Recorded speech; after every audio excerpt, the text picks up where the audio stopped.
No other country in the world has more electric cars per capita than Norway. 65% of all new cars sold here are electric or hybrid models. The figure's just 7% in Germany. It's not a coincidence. It's political will. Norway wants to be a pioneer. It sees climate protection as an opportunity for its economy, not a threat. It's already a world leader in emission-free technology for ships.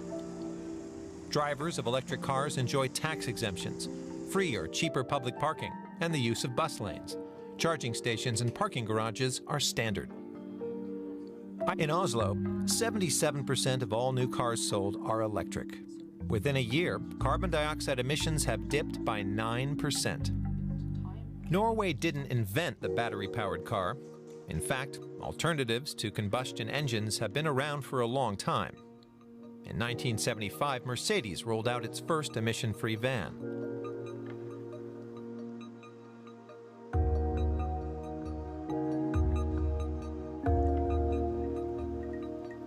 1976 marked the birth of Volkswagen's electric Golf.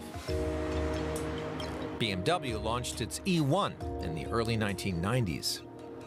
We showcased our first electric cars at the 1972 Olympic Games in Munich. They accompanied the marathon run. We now have 20 years of experience under our belt, and I think we've mastered the technology. Give us 5, maybe 10 years, then we'll be ready. 27 years later, and we're still not ready. Germany is nowhere near to reaching its 2020 climate goals, which foresee 1 million electric vehicles on its roads next year. Instead, we're still debating. Germany failed to get in the driver's seat and forge a path for others to follow. It may prove an existential mistake. Because while we Germans are still arguing about past emissions, the rest of the world is already on the road to a new era. China, the world's biggest and most important market. It's still growing. German carmakers helped power mass motorization here and made a lot of money. They command a market share of 23.2% in the combustion engine sector, but just 0.4% in the electric car sector, and that's a problem. No one can beat Germany when it comes to technology for diesel and gasoline engines. It has 130 years of experience. But when it comes to electric vehicles, everyone is taking off from the same starting line, and China is racing ahead. By 2025, Beijing wants about 25% of cars sold annually to be plug-in hybrids or battery-powered, not least because the country is suffocating in smog. But 25% in China equals the combined total of new cars sold in Germany, France, and Britain. It's a giant piece of the pie. A pie that, if Germany isn't careful, will be divided up among others. China aims to stop selling combustion engine cars in 11 years. Things happen in China at lightning speed. It's a gigantic market, with 30 million new cars sold each year. There's a ton of capital and investors in China, and the issue has strong government backing. In China, if the government says more electric cars are the goal, then the decision is made to install 50,000 charging stations, and by the next month they're in place. So normally, the follow-up question in any interview is, does that mean I'm against democracy? And naturally I say, no, I'm not.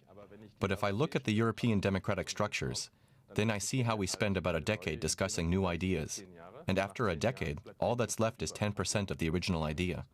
So we need to realize that if we maintain that pace of decision-making and realization, we just won't be able to keep abreast of global developments. But stepping out of that comfort zone towards other types of engines is associated with very high costs, conversion costs, transaction costs. And that's called lock-in. That's what we have here in the German auto industry, and that's the challenge. How should policymakers be steering developments? In processes of deep structural change, the government has a responsibility to secure people's incomes, but not their jobs. No one should get left behind amid such structural change. There needs to be a safety net somewhere. But trying to preserve jobs in sectors where I can see that world markets have already moved those sectors in a new direction is the worst mistake you can make. It can't have escaped anyone's notice that things are moving in a new direction in this sector. Dieselgate, the emissions crisis, theoretically a good time to be mapping out a transformation plan for policymakers too. More of the same can't be the answer in a world undergoing radical change. We're letting others call the shots. Why is Germany like a rudderless ship? The German transport minister didn't have time to answer our questions. Instead, we speak to junior minister Stefan Bilger.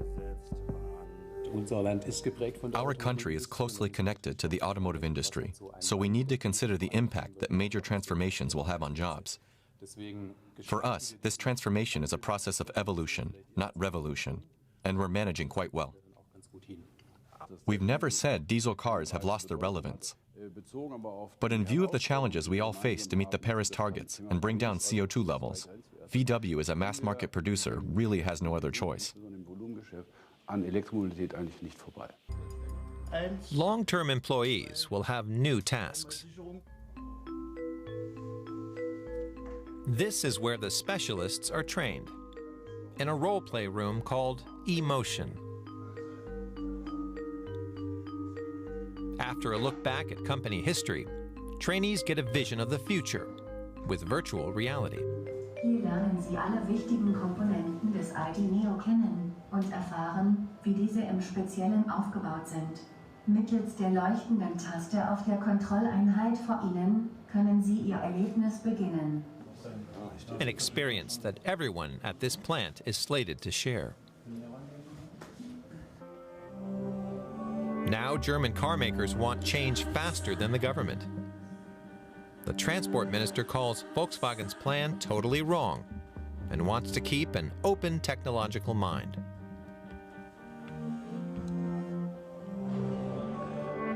A look at Norway shows government-backed change gets results. So do clearly formulated goals. Like what we are telling is how fast this can happen. Yes. And we're showing how fast it is.